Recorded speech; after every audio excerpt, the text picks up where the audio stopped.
and I would like to hear Mr. Lavrov's opinion. Well, Mr. Medinsky has laid out the key points. I believe this is an important and a useful process. And you had a conversation with Donald Trump on the need for direct talks, and the mechanism is now underway. Both rounds have yielded concrete results, as we have heard, including the prisoner exchange, 1,000 on 1,000. And now, as Mr. Medinsky has said, additional exchange agreements have been reached on a similar scale, and it does not only include prisoners of war on an equal basis, but also those who are gravely wounded, and also exchange dead bodies. I believe having a communications channel is always useful to resolve humanitarian issues and coordinate mutual humanitarian steps as goodwill gesture and as a confidence-building measure that is quite necessary on the present step. And I believe that there is definite progress. And as to a pause of 2 or 3 days to extract dead bodies from certain parts of the line of contact, and maybe there are some soldiers who are wounded, I think it is a mistake on the part of Kiev that they refused to consider this proposal. What Zelensky did is a mistake.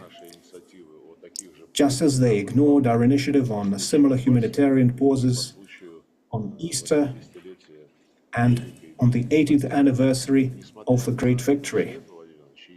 And despite all of that, Mr. President, and despite the new criminal provocations that we have seen during the last several days, I believe it is important not to fall for these provocative actions, clearly aiming to undermine the negotiations process and to continue receiving weapons from European countries.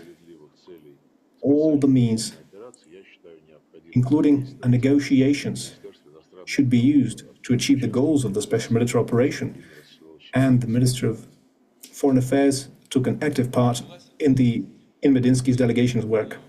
Well, I agree. I also heard that there were comments from the Ukrainian part regarding the composition of our delegation. Well, yes, there were some comments that were of an anonymous character. Those were some anonymous messages spread by the media.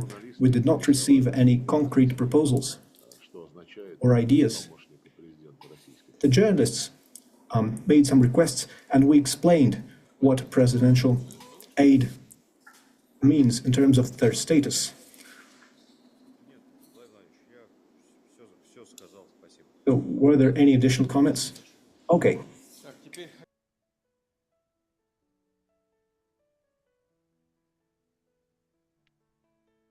Yeah, that is the conversation that was happening few minutes ago, where the president of Russia has called all his cabinet members, those who are involved with the conflict in Ukraine. We are confused of what is actually happening. One part of it, the country that seems to be treated as an aggressor is desperately looking for peace. The country that claims to be a victim is looking for war. Tinyiko, what's happening? Why aren't we balanced? You know, you are small with over $1 trillion given to you in the past 3 years. You could not move an inch. You are 15 minutes from having a conversation that will stop the slaughter of people. You want to continue and fight. Exactly the point of what the Russians have been saying, that you do not want peace, you want to fight, small as you are. What's going on? Why is Ukraine looking for war? Without weapons, without satellites, without any of capabilities of really going toe-to-toe with Russia. Is there something we don't know? What's there for who to gain, when and how? Why are 18, 19-year-olds are picked up in the streets to be put forward to the meat grinder? We have over 6,000 bodies that are frozen in Moscow that need to be returned to Ukraine.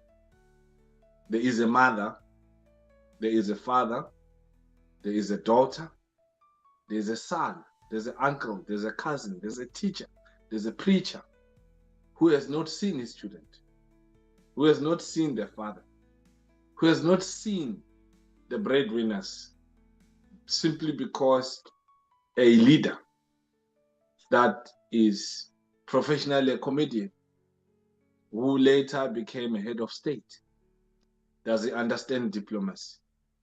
Does he understand how sensitive it is for what he's doing? What are the things that we need to look at as ordinary people of the world? Is this another NATO flex? Is this another American flex? Why is this small country looking for war? Are Ukrainians looking for war? I mean, monies were spent, hotels were paid for, security personnel were moved, a lot of things were moved to Turkey. They travel with all weapons to ensure that they sit down. They spend 3 hours having a one-on-one. They spend the whole entire day together, and all of a sudden, we see a plane going to US after the talks. And when you're listening to the Russia or Russian side of things, they are serious. They have a structure. They want peace. They want to, remember, some of these people in Ukraine are Russians. And some of the people in Ukraine are Russians, or in some people in Russia are Ukrainians. This was one. Just like you talk to people in Limpopo or Bushbuck Ridge, their families across the border in Mozambique, and the others have families. But the country that has less to push forward with wants war. Yeah. What's going on?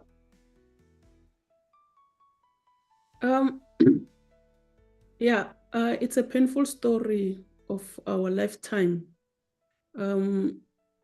We just have to just take ourselves back to March 2022. What happened after Ukraine was progressing in talking to Russia, and then we saw Boris Johnson after visited Kyiv, and then Ukraine started to withdraw from the agreement. From the top.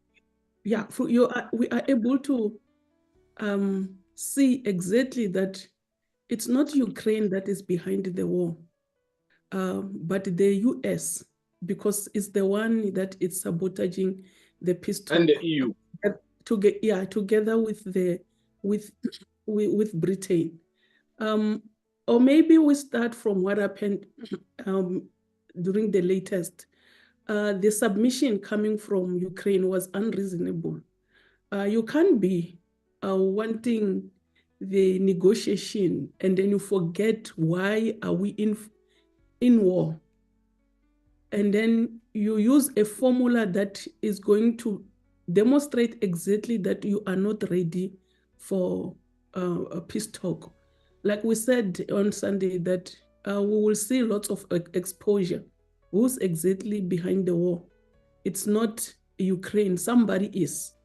Because if you go and demand things that you know that your opponent is not going to agree, and you arrogantly push forward, it demonstrates there's something behind your demand. We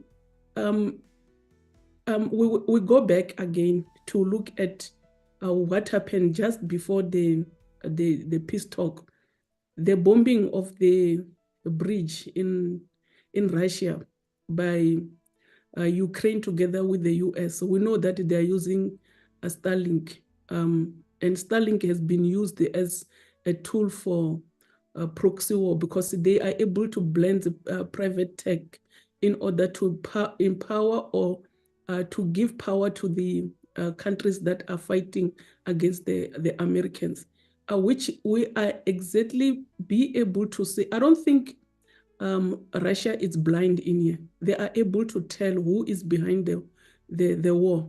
And as they get satisfied with their stories, then the war will escalate from being the war between Ukraine and Russia, because Russia is trying very, very hard, like you said, to ensure that the war comes to an end. But somebody is really, really pushing for this war.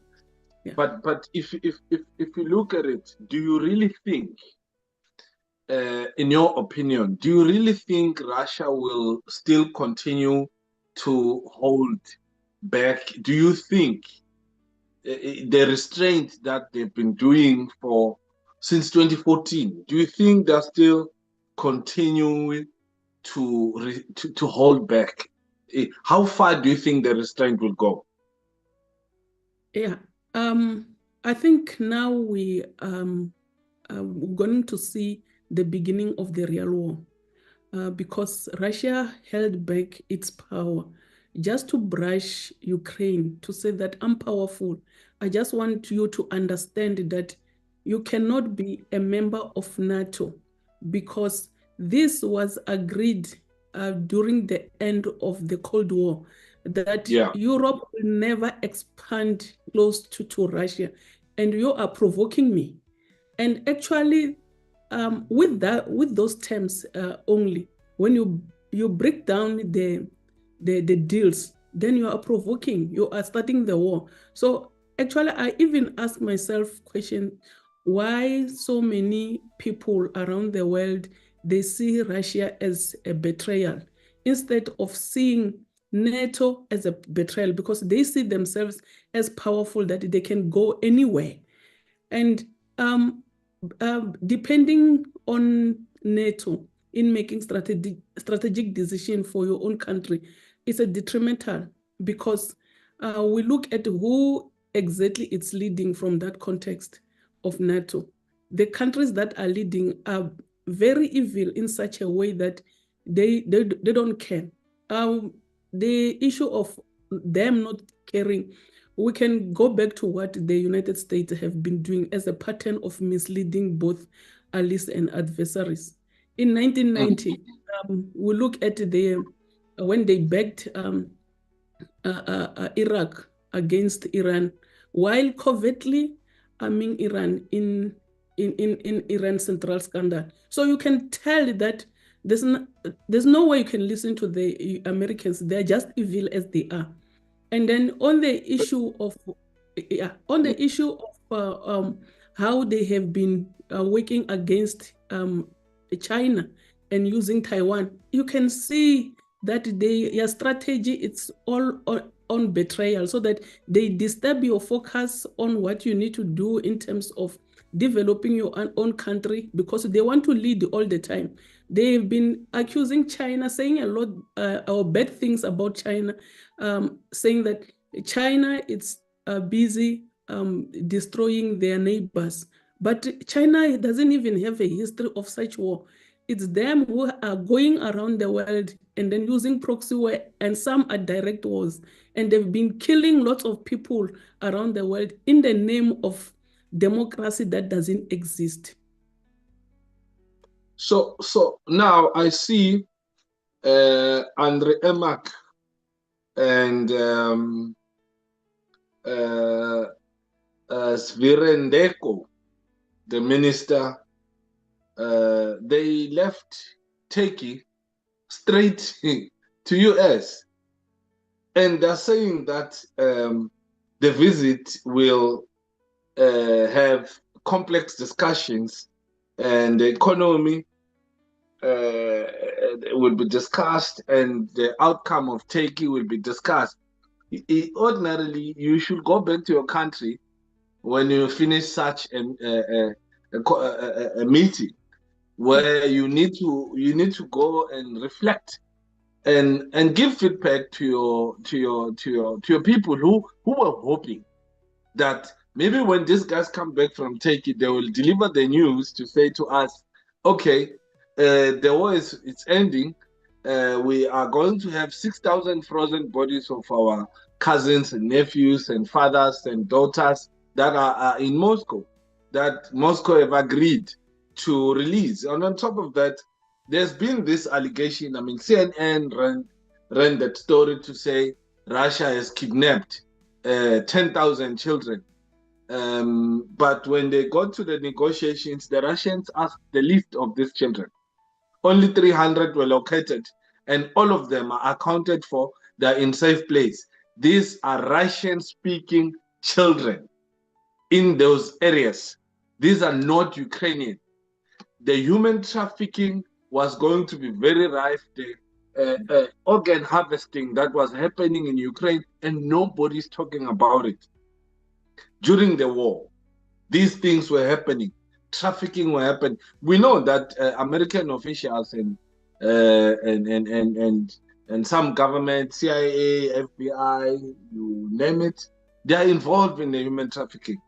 So now this is the reason why you wonder.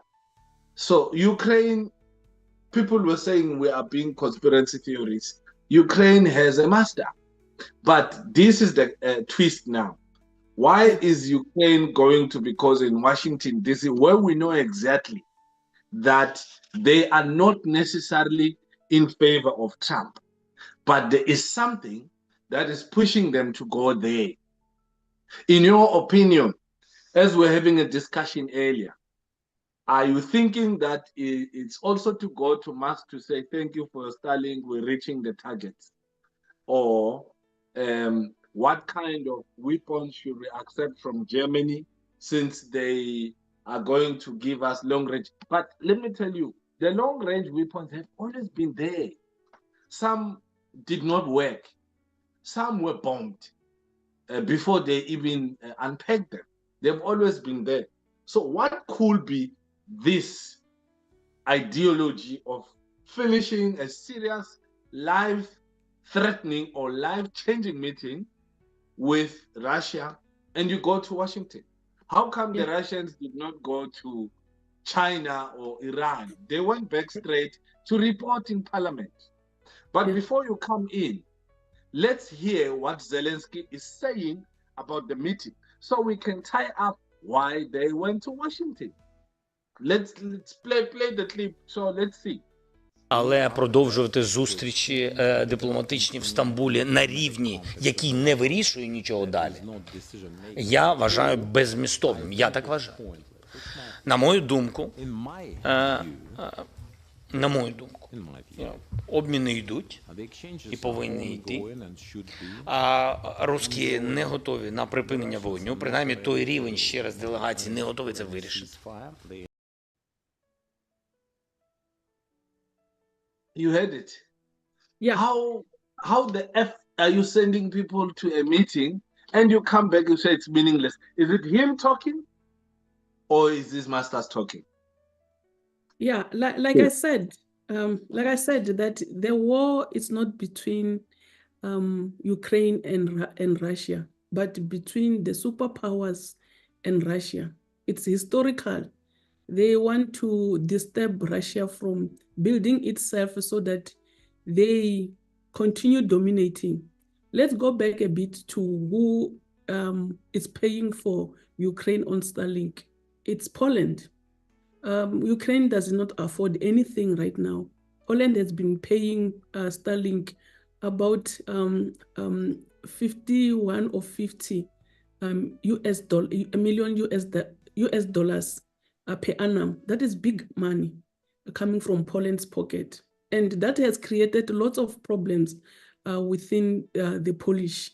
The Polish are starting to feel the pain of the cost of war in supporting Ukraine, and even complained to Elon Musk, who was arrogantly responded to Polish foreign minister or minister of technology, stating that you should be happy because the cost is very little, demonstrating that when the war is on stage, certain people benefit. So for Zelensky rushing, starting from the US, now we will go back, it demonstrated that the war has nothing to do with the Ukrainians. It's the master is the one that they went to. The issue of this issue of Starlink, I can see with the supported, but they have been supporting them more than the use of technology, because they stated that without Starlink, the war would have ended a week after it has been started, because they didn't even have the technology. So we are able to see piece by piece as the talk unfolded that the exposure is there. Who are behind the wars? Certain countries, even EU itself is divided. There are countries that are no longer holding on the war because they have been spending a lot since the war has started. And Russia is not playing, is demonstrating to them that I'm not here to play, but I'm just demonstrating to you that I can finish Ukraine in a blink of an eye.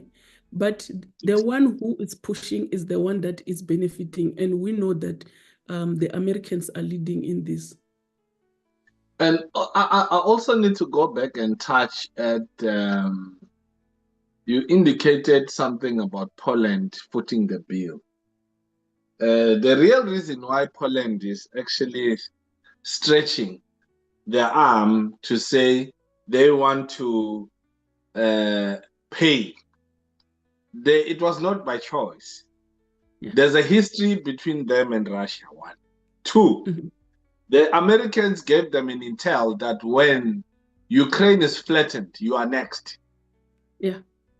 So what they are doing, they are trying by all means. That is why it's very difficult for Poland to contain. That is why now Poland is not necessarily in good terms with Ukraine, because Poland has realized that Lukashenko, on the other side, in Belarus, we know that some of the military hardware that could melt Poland within 5 minutes are now stationed in Belarus. And how is Belarus imported to Europeans? And Putin was very smart by drawing Lukashenko to come closer to Russia. Well, if you look at the history, Belarus, it was Russia. The Belarusian economic system thrives mostly on manufacturing of drones. Most of the drones that you see Germany is using were made in Belarus before Lukashenko cut them off. So Lukashenko, if Putin was not smart to rope Lukashenko in, Belarus would have been a problem. Yeah. Hence now Poland is feeling the heat. They were cornered, they were threatened, they were given an intel. This is the same system of Americans when a president will go around and campaign and say, no, we need to bring the soldiers back home. We need to stop the war. We need to do this. Then the military-industrial complex phone the CIA director and say, give this guy an intel that we have a threat in country so and so and so and so, and there's nothing he can do about it. If he doesn't act on this, the blood of people who are going to serve it in his hands. Blackmail him.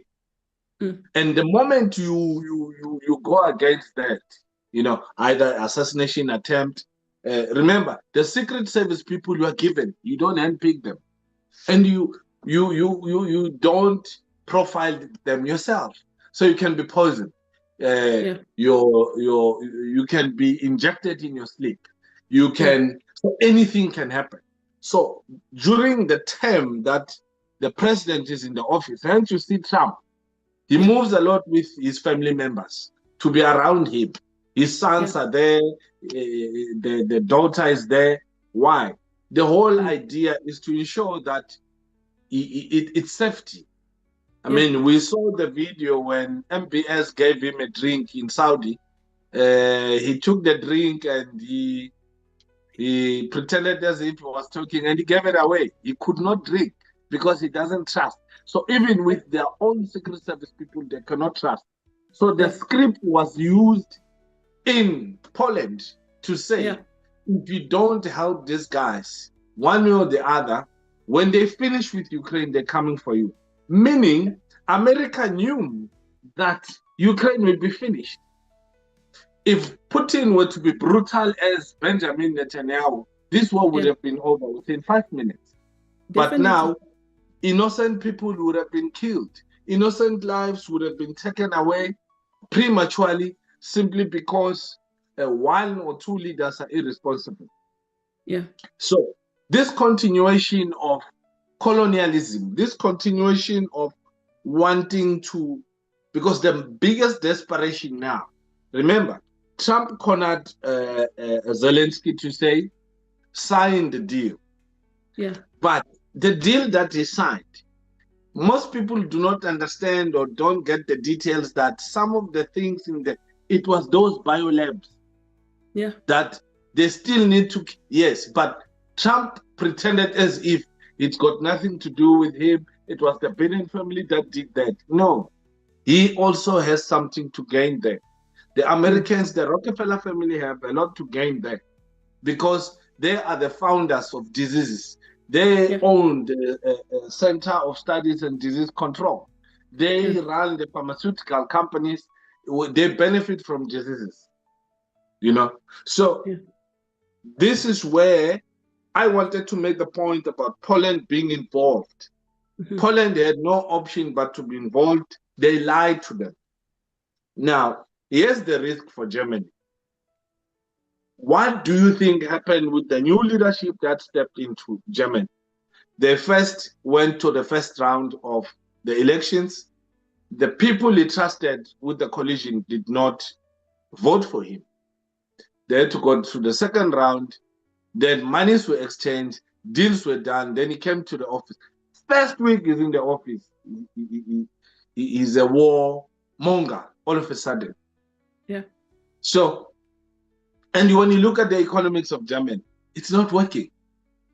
You look at the manufacturing of cars, you know, the chip industry. Now they have a competition with Taiwan. So you can see that America is collapsing Germany because it wants to defend Taiwan against China. So in your mind, they arrive in White House. Since your media had told you that Trump wants to end the war, he's a broker in between. I would have ended this war within 1 hour. How many months we're sitting now? I mean, the inauguration was in Jan. Now we are sitting in June, and the war is still going on. So what are we expecting from Trump?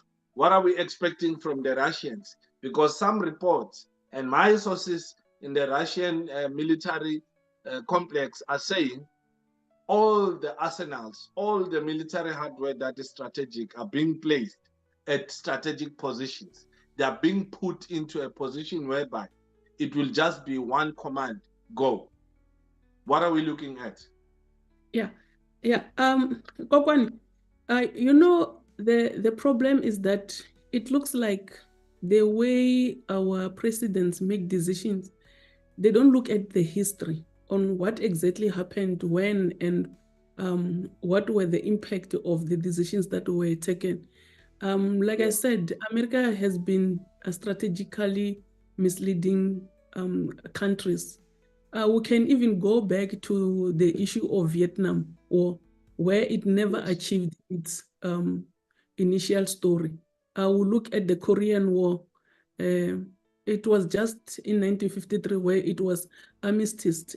There was no peace. Korea remained divided even to today. So the reason for war was never achieved, and America with its own tactics, it keeps on failing because countries are going to resist. They remember the issue of Bosnia war, the very painful war that has to do with ethnic groups. It ended up having destroyed so many people, and with America in there, and Israel and Egypt treaty in 1979. They never achieved what they wanted to get, and America was behind all these activities. So if I were Zelensky, I will understand that with America by my side, I will not get what I'm looking for because it's a misled. The failure of the peace treaty between Ukraine and Russia, it may prolong the war, and definitely Ukraine is going to suffer. Secondly, it's going to escalate where Russia may use nuclear weapon, and that will be detrimental for Ukraine. It will never exist anymore. And then globally, there will be a fatigue. These countries that are talking too much, especially the Western countries, they will realize that they are suffering when it comes to the support that they are giving to Ukraine. And at the same time, they will be opening room for them to be attacked by Russia, because obviously they will want to react on how Russia is going to punish Ukraine. And then there will be internal strain. Ukraine may face serious, already it's there, economic and political strain, which is going to make the country not to exist in the map anymore. So if I were Zelensky, I will not focus on what the Americans are doing, because what they are doing is to mislead Zelensky so that they use Ukrainians to punish Russia, which is the other way around. You cannot punish Russia. Russia, it's not a small country. It's not like us who are beggars, who goes to the West every time and become beggars. So for me, we're gonna see the prolonged war. That's obvious, and escalation, even global fatigue, and more especially the countries that are supporting Ukraine. I'm interested in hearing the new NATO secretary. He made a statement when he said they are bigger than the Roman Empire. So I'm interested in hearing what and why did he have to say that. So maybe we should play the clip for the NATO secretary making those statements, because in my opinion, the statement was directly addressing, or it was being addressed to Russia to say, watch yourself, we are bigger. So basically, nothing matters. The NATO is big, you know.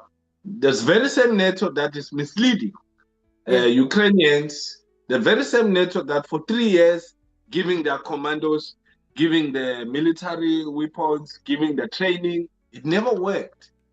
With less than 10% of the personnel of Russian military complex, because this was a special operation, meaning we go for military targets. Excuse me. NATO is the most powerful defense alliance in world history. It's even more powerful than the Roman Empire. So, and more powerful than the Napoleon Empire. We are the most powerful defense alliance in world history. But the defense alliance needs maintenance and needs investment. And that's exactly why in NATO we have this whole system, the NATO defense planning process, now leading to an agreement on the capability targets. And that means that we will have exact clarity on where are we and where should we be if we want to be able to defend ourselves not only today, but also in 3, 5, 7 years. Listen to the German chief of defense, who said this week on the record that within 4 or 5 years the Russians might be able to attack us. Well, I and all my colleagues want to prevent that because we want to stay free. We value our way of life and we don't want any form of Russian dominance over NATO territory. So, the formation of this organization was solely to detect the influence in a certain manner, in a certain way. Now, you start to see the behavior, the stupid behavior, the carelessness of these guys that Henry said, the Western countries still want to break up Russia. Is it possible? No, it's not possible because I don't think he's speaking on behalf of all the NATO countries. We have NATO countries that can't even afford that 2% of their GDP that they need to give it to NATO for NATO to function well. They are strained. So when he's talking so that he entertains stories. And when you start a war, don't you think that the opponent is going to react? And you starting a war against the country that it's so powerful. So the story of them saying that they have good culture, they understand the way they operate as NATO, it's not true. They are currently they are divided. They are not in one piece. With America shooting its own direction, sometimes leaving them behind without making them feel secure. Because when it comes to security, let's look at Germany. Do you think Germany can stand a war, a serious war? No. Do you think it? No, they are depleted. Exactly. They don't have what it takes anymore. It's just the mouth, and let them talk the way they are talking because they have exposed themselves. How many times the Russian has demonstrated that they can do anything with Ukraine, they just don't want to do it. When they launched the serious missiles and hit Ukraine, we thought that NATO is going to react. Dololo, it was not there. They felt their pain in such a way that they looked, the only statement they gave, they said, Putin is a madman. And especially when it's said by Zelensky, it looks like a joke, but the reality is that they can tell that once Russia starts hitting, it won't stop. So stories coming from NATO, like they have the culture of helping themselves, they are broken as we speak. They don't have what it takes. So I saw a response from Russia responding to a place where NATO weapons were hidden. Those so-called long range were hidden there. So, and this is not something that you're gonna see on mainstream media, but we were able to have access on that clip on what happened a day ago. While these things are happening, these guys were dealing with these long range weapons that are delivered in Ukraine. Can we go to it so we see?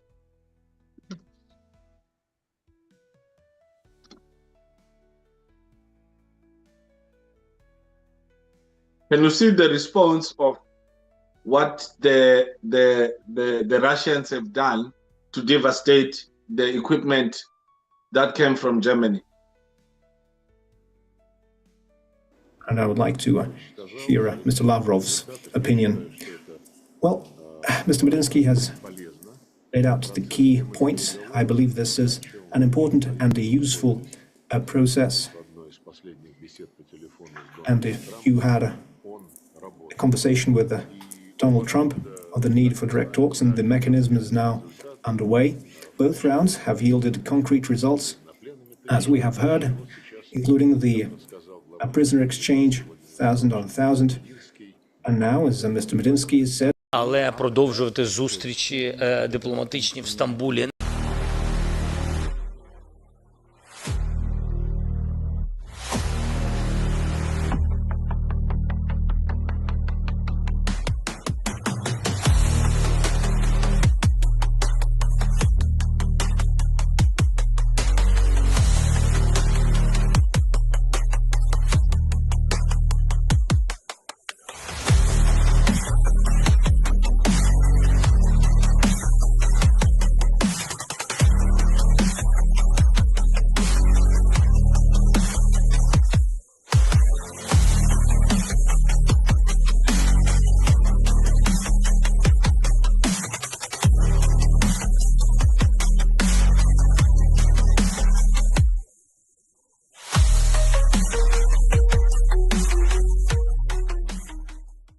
Russia does not.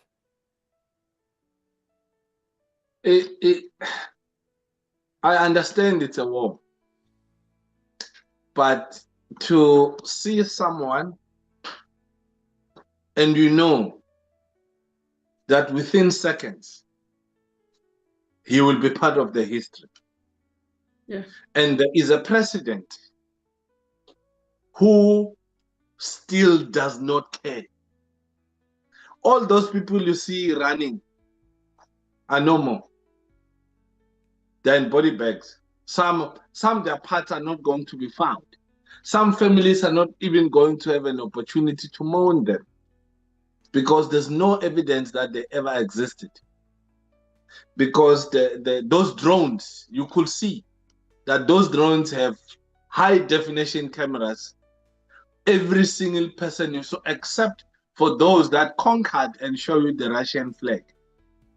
And they are showing you the Russian flag through their drone, that they know exactly where that drone is going.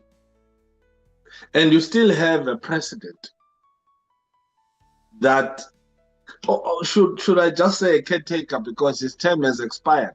Now he's a professional comedian. So, and I saw a discussion in the British Parliament talking about the same thing, asking Stemmer to say, you are the leader. Why are you fighting proxy wars in Palestine and in Ukraine? What are you doing? We have seen Piers Morgan. He has switched sides. Piers Morgan was pro-Israel. He's tired. Yeah. The humanity in him is coming back to say, but why attack women and children? Whenever there's an exchange of hostage, Hamas is coming out with brand new guns, with brand new uniform, with brand new cars, but you're flattening the whole place. Now, I want you to balance the viewers, the difference between what Netanyahu is doing, flattening Gaza, yet he can't pick up one hostage. 600 days plus. Not one hostage was recovered, except those ones that he killed. These hostages, when they come, they kiss the Hamas. And he hates that. He said, no, he doesn't like that. He doesn't understand that. And these people will tell you that they're meal, they're bath, but you don't understand because that whole place looks flat. But when there's an exchange of hostages, brand new cars, brand new guns, brand new uniform. On the other hand, Russia is hitting specific targets. But when you watch Al Jazeera, now this is another subject.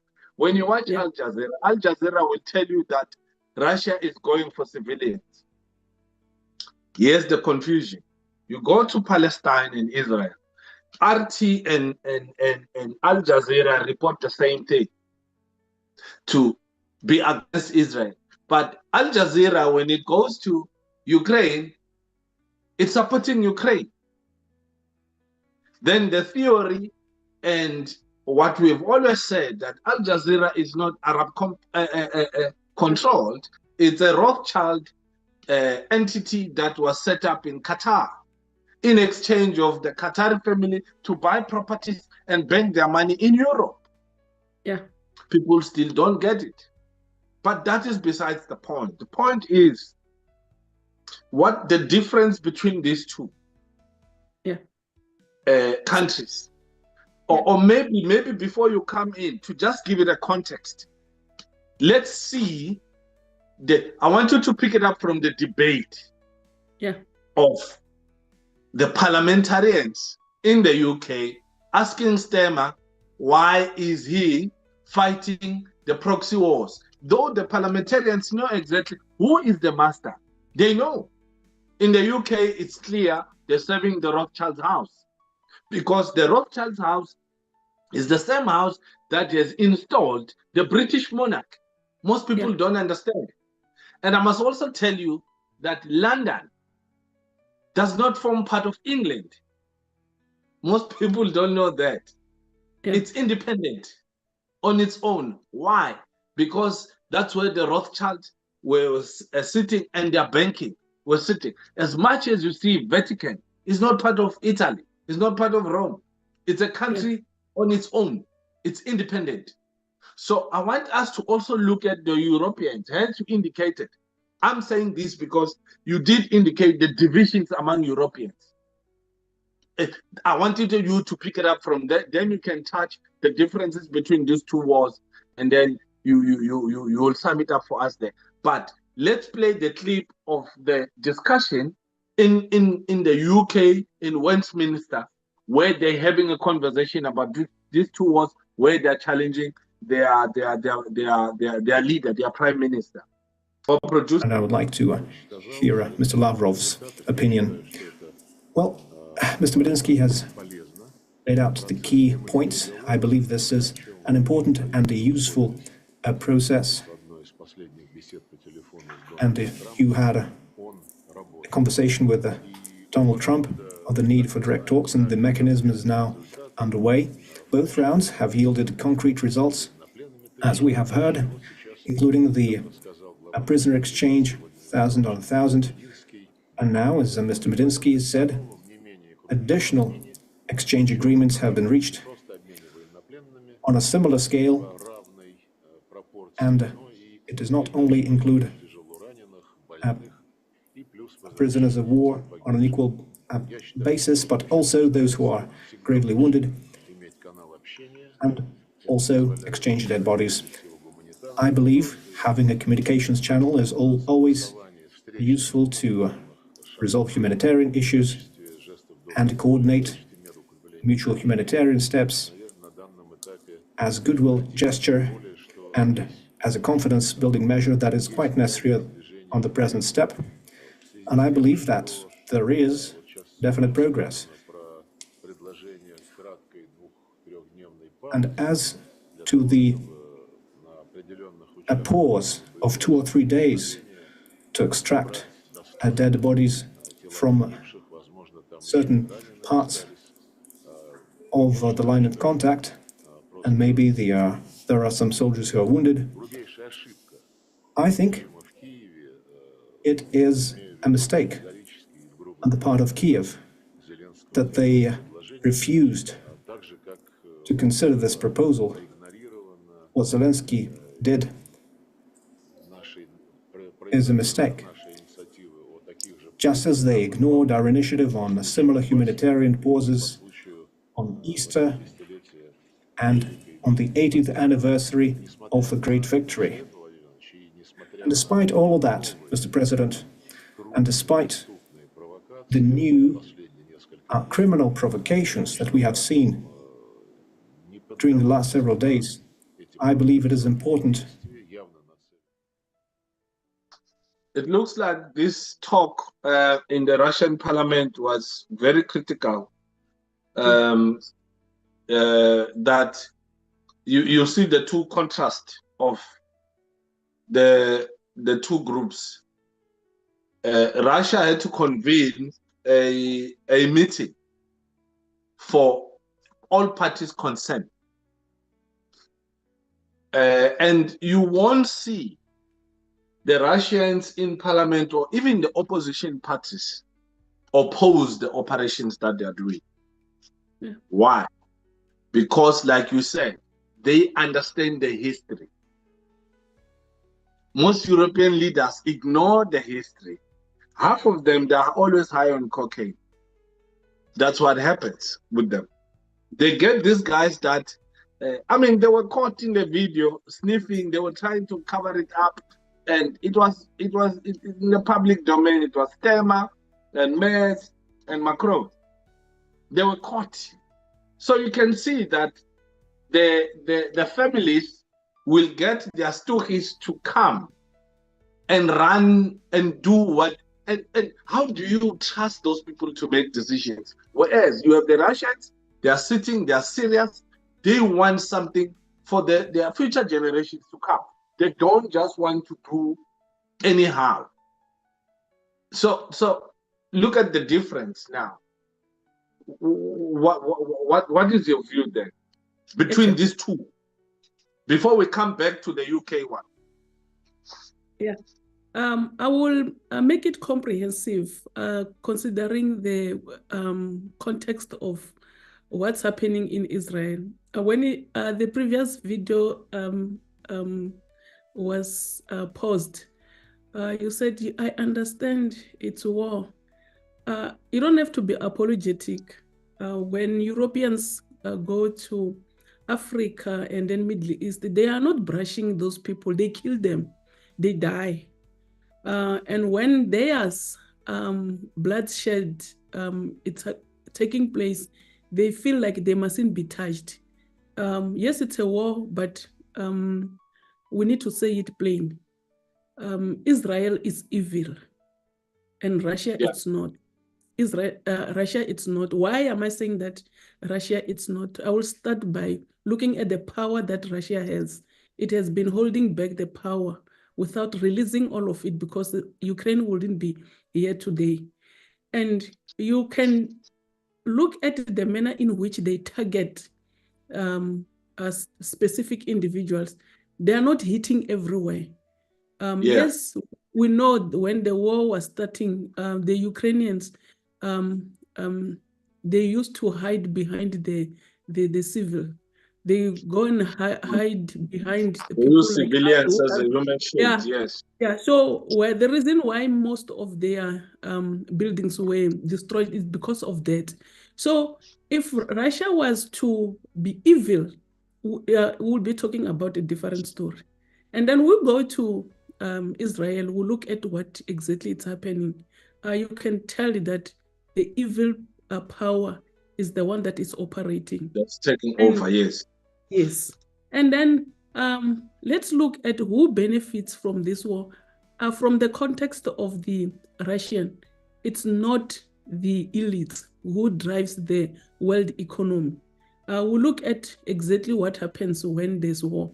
The issue of defense, the weapons that are used, they are being sold, and it's money that is being generated. And then the supply and everything that the soldier will need, it's money. We'll come to energy. Those big cars and then and other war tools, they need energy. There's money that is being generated. People tell me that, do you know when there's war, Shell benefits, and who owns Shell? We know the people behind the economy. Technology again, Space X with Elon Musk, when what he has just done now to Russia, insulting Russia, and I don't think Russia felt it, because you can able to tell from the video that they are capable of doing anything. And one of the guys who are very so quiet behind this, it's Microsoft. The person who owns Microsoft, they play a crucial role in the issue of infrastructure for war, because without that, for example, in Ukraine, the war would have been ended. Finance institutions like what the BlackRock and the JP Morgan, the Rothschild companies. You know, Macron was working for the Rockefellers before. No, the Rothschild. The Rothschild. Those are the institutions that have been playing crucial role in making sure that the war is sustained, it's prolonged, so that they benefit. They will know that again, when the war has come to an end, through reconstruction, they will be the ones who will be playing the very same role. So as a human being, if you fail to think, you are used when you are alive, and then you are used when you have to resuscitate your life, and then you are used when you are dead. Actually, there's three phases of you being used, and people are not able to see that. Going back to Russia, when they stated that they're not going to release those bodies so that people respect their deceased and bury them, you won't find it in Israel. It's a different story. So with them realizing that these are human beings who are being misled by one fool, the fool that is being fooled by the Americans and the Europeans, it's so painful. So you are able to determine that, okay, this war is the war to benefit the elites, and then this war is the war for protecting my security, because I cannot allow NATO to come and roam around my space, because obviously they're going to take over like they've been doing in the previous years. What Ukraine is doing, we're going to have the repeat of Germany coming to an end during the World War, when Hitler succumbed, realizing that it's over with him, and whether he ran away or was killed, it's a 50-50 explanation. That's another story. Yeah. Yeah. This Zelensky, he is about to run away or hide, because definitely the war is over. It's no longer the United States of America pushing for its ways. It's for them exposing themselves that the war, it's not Zelensky, it's them. And once they start being exposed, they're going to pull away and leave Zelensky alone, and that will mean the end of Zelensky. But I don't think if they withdraw now, Russia will be that evil to destroy them. But they look like they are arrogant, and it's not the Ukrainian, but the Europeans and also the United States of America. Okay. When war becomes peace, when concepts and realities are turned upside down, when fiction becomes the truth and the truth becomes a fiction, when a global military agenda is high-held as humanitarian endeavor, when the deliberate killing of children is upheld as a collateral damage, when those who resist US and NATO-led invasions of their homelands are categorized as insurgents or terrorists, when tactical nuclear weapons are held by Pentagon as harmless to the surrounding civilian population, when the commander-in-chief of the largest military force on the planet Earth is presented as a global peacemaker. That's how we're going to end the show for today. Thank you very much. Thanks, Tinyiko, for your insight. Well researched, well put. Let's pick up again on Sunday. We did not see comments. We did not see questions. But if ever people have questions at any given time, they could send the questions through to our YouTube channel on Voice on the Move Radio. We'll be back here on Sunday. And thank you very much for a very informative show. Thank you. Thank you.